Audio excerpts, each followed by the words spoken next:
राज्याचे उपमुख्यमंत्री नामदार अजितदादा पवार यांच्या जनसन्मान यात्रेच्या निमित्ताने जी पत्रकार परिषद या ठिकाणी बोलवलेली आहे, याला उपस्थित असलेले राष्ट्रीय अध्यक्ष खासदार पृथ्वीभाई पटेल, पक्षाचे वरिष्ठ नेते मंत्री दिलीपराव वळसे पाटील, नामदार धनंजयजी मुंडे, नामदार धर्मराव आत्राम, नामदार संजय बनसोडे, महिलांच्या अध्यक्ष अर्पणाताई चाकणकर, व्यासपीठावर उपस्थित असलेले माझे सर्वच पक्षाचे पदाधिकारी, आपण सारे पत्रकार मित्र, वाहिन्यांचे प्रतिनिधी, बंधू भगिनी आणि सहकारी मित्रांनो, राष्ट्रीय अध्यक्ष आदरणीय नामदार अजितदादा पवार यांची जनसन्मान यात्रा जी 8 तारखेपासून सुरू होणार आहे, त्याची माहिती आपल्या मार्फत समजा महाराष्ट्रामध्ये जावी या हेतूने आज प्रदेश राष्ट्रवादी काँग्रेस पक्षाने पत्रकार परिषद या ठिकाणी घेतली. आपण सारेजण उपस्थित आला त्याच्याबद्दल आपले सर्वांचेच मी आणि माझ्या सर्व ज्येष्ठ सहकाऱ्यांच्या वतीने मनपूर्वक हार्दिक स्वागत या ठिकाणी करतो आहे.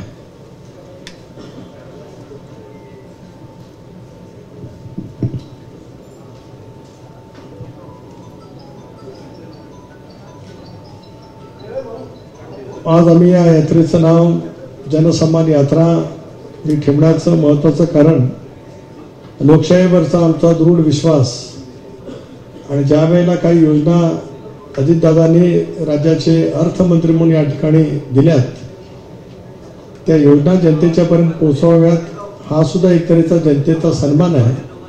म्हणून आम्ही जनसन्मान यात्रा अशा प्रकारच्या यात्रेला संबोधित त्या ठिकाणी करतो. अजितदादांनी यावेळेला हा 10वा अर्थसंकल्प मांडलेला आहे. या राज्यामध्ये 10वा अर्थसंकल्प मांडण्याची दुर्मिळ अलौकिक अशी संधी त्यांना त्या ठिकाणी मिळाली आणि 10 अर्थसंकल्प मांडत असतानाच राज्याची आर्थिक स्थिती, आर्थिक घडी जराही विस्कटणार नाही याची खबरदारी घेत आर्थिक शिस्तीचं सुद्धा नवीन पर्व अजितदादांनी महाराष्ट्राच्या सरकारच्या अर्थकारणामध्ये त्या ठिकाणी निश्चितपणाने केलं. पण अशा वेळेला लोकशाहीवरचा दृढ विश्वास असल्यामुळे आणि महाराष्ट्रातल्या जनतेवरती आम्हा सर्वांचं तितक्याच पद्धतीने सर्व प्रादेशिक विभागातल्या अनेक गोष्टीचं सखोल माहिती असल्यामुळे आपण काही लोकाभिमुख योजना अजितदादांनी त्या ठिकाणी जाहीर केलेल्या आहेत. हे करत असतानाच ज्या योजना या अर्थसंकल्पामध्ये या ठिकाणी मांडण्यात आल्या, या काही जनतेवरती किंवा कोणावरती मेहरबानी किंवा उपकार नाहीत. या राज्यातल्या जनतेने आम्हाला प्रेम आणि विश्वास दिला. ज्या विश्वासाच्या माध्यमातून गेले अनेक वर्ष आम्ही सारेजण त्या ठिकाणी काम करत आलो. अजितदादा त्या ठिकाणी वेगवेगळ्या पदावरती काम करत आले, वेगवेगळे विभाग त्यांनी समर्थपणाने सोपवले. त्याच्यामुळेच या 35 वर्षाच्या त्यांच्या राजकीय जीवनातलं आपण जर काय मागोवा घेतला तर जनतेचा हित आणि जनतेच्या हिताला प्राधान्य याच गोष्टीवरती त्यांनी सातत्याने त्या ठिकाणी भर ठेवलेला आहे. ही योजना, ही संबंध जनसन्मान यात्रा संबंध महाराष्ट्रामध्ये जाणार आहे. महाराष्ट्राच्या कानाकोपऱ्यामध्ये त्या ठिकाणी जाईल आणि या जनसन्मान यात्रेची सुरुवात ही आम्ही नाशिकपासून त्या ठिकाणी करणार आहोत. या जनसन्मान यात्रेच्या निमित्ताने समाजातल्या सर्वच घटकांशी थेटपणाचा संवाद दादांचा त्या ठिकाणी होईल. योजनांच्या पुरता केवळ सीमित राहणार नाही. योजना आहेत त्या योजनेच्या निमित्ताने समाजातल्या वेगवेगळ्या घटकांना नेमकं काय अपेक्षित आहे, त्यांच्या भावना नेमकं काय आहेत हे जाणून घेणं आणि राज्य सरकारच्याकडून या योजनांची प्रभावीपणाने अंमलबजावणी करण्यासाठी अधिक काटेकोरपणाने प्रशासनाला सूचना देऊन त्याची अंमलबजावणी करणं हा भाग त्याच्यामध्ये असेलच.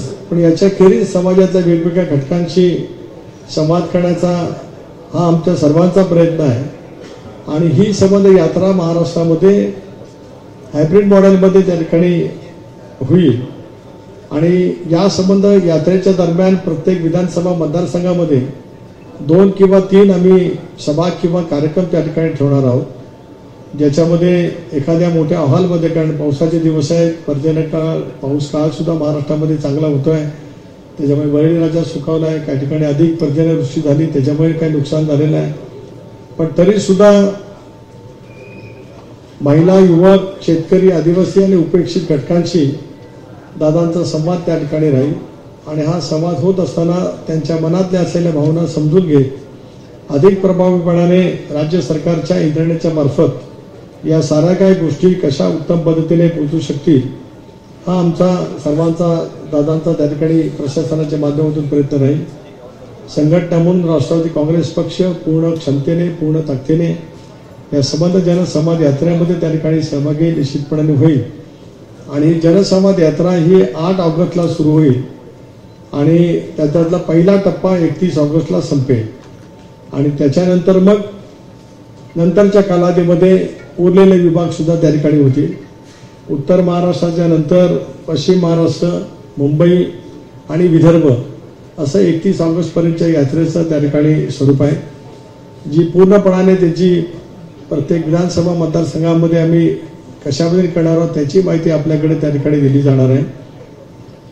15 ऑगस्टला पश्चिम महाराष्ट्रातली यात्रा त्या ठिकाणी सुरू होईल, हे पुणे जिल्ह्यातील 22 पर्यंत मग ती मुंबईमध्ये पोहोचेल आणि 26 ऑगस्टला आम्ही विदर्भामध्ये त्या ठिकाणी त्याची सुरुवात होईल। पहिल्या यात्रेमध्ये आम्ही सलगपणाने 5 दिवसाचा कार्यक्रम त्या ठिकाणी घेतलेला आहे। 8 तारखेला जी यात्रा सुरू होईल या गुरुवारी ती 3 जिल्ह्यांतून जाईल आणि याच्यामध्ये दिंडोरी, देवळाली, सिन्नर, निफाड, येवला, कळवण, चांदवड, धुळे, अंमळनेर, कोपरगाव, मालेगाव असं या सगळ्या पट्ट्यातून आम्ही ती यात्रा त्या ठिकाणी करणार आहोत आणि ही संबंध यात्रा केवळ आमच्या विधानसभा सदस्यांच्या पुरता सीमित नाही।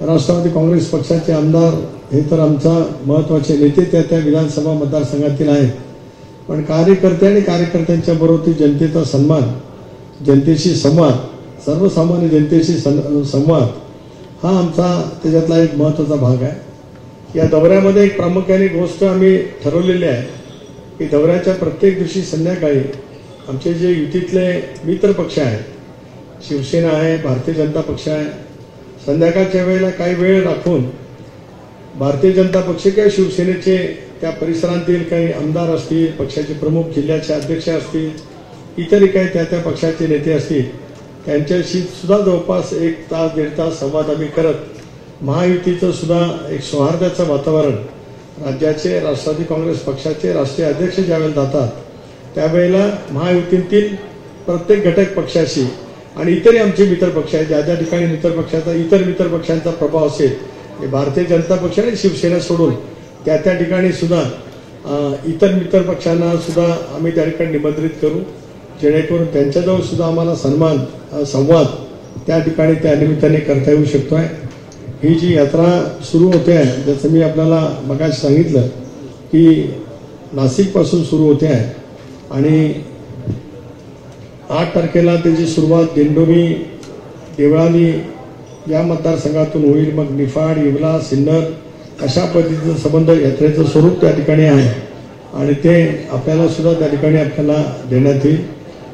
ही जी काही जनसन्मान यात्रा आहे ही निवडणुकीच्या केवळ नजरेसमोर ठेवून केलेली यात्रा नाही। या राज्यभरामध्ये वेगवेगळ्या राजकीय पक्षांनी, वेगवेगळ्या नेतृत्वांनी आपापल्या परीने यात्रा जरूर त्या ठिकाणी केली असतील, पण जनसन्मान यात्रेचा उद्देशच आहे की जनता ही आमचं दैवत आहे आणि त्या जनतेपुढे जाणं, जनतेसाठी केलेल्या योजना, ठळकपणाच्या ज्या योजना आहेत, लाडकी बहीण, मुख्यमंत्री लाडकी बहीण ही योजना असेल, शेतकऱ्यांचा सन्मान करत त्यांचं शेतीपंपाचं माफ केलेलं वीज असेल, ज्या शेतकऱ्यांनी नियमितपणाने कर्जफेड केलं त्यांना 50,000चं प्रोत्साहनपर अनुदान असेल, युवक युवतींच्यासाठी प्रशिक्षणार्थी वेतन 10 लाख विद्यार्थ्यांना 10,000 रुपयापर्यंत प्रतिमाह अशी 10,000 कोटी रुपयाची त्या ठिकाणची योजना असेल, मुलींचं पदव्युत्तर शिक्षणापर्यंतचा मोफत खर्च हे करण्याच्या संदर्भात असेल आणि भुजबळ साहेबांच्या विभागाच्या मार्फत अन्नपूर्णा योजनेच्या अंतर्गत 3 गॅस सिलेंडर जे काही दिले जाणार आहे ती योजना असेल, अशा या अत्यंत महत्वाकांक्षी योजना या संबंध जनतेच्यासाठी जे काही दिलेल्या आहेत त्या थेटपणाने जनतेपर्यंत पोहोचवाव्यात, अंमलबजावणी त्याची विशिष्ट कालावधीमध्ये त्या ठिकाणी करावी, अशाच हेतूने ही जनसन्मान यात्रा आम्ही त्या ठिकाणी ठेवलेली आहे। या यात्रेचा किंवा पत्रकार परिषदेचा मूळ हेतू आपल्या सर्वांच्या समोर मी या ठिकाणी ठेवला।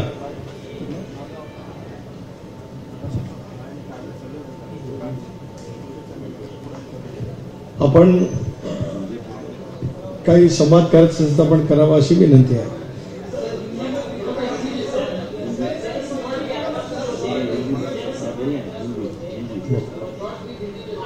ठीक आहे. आज 1 मिनिट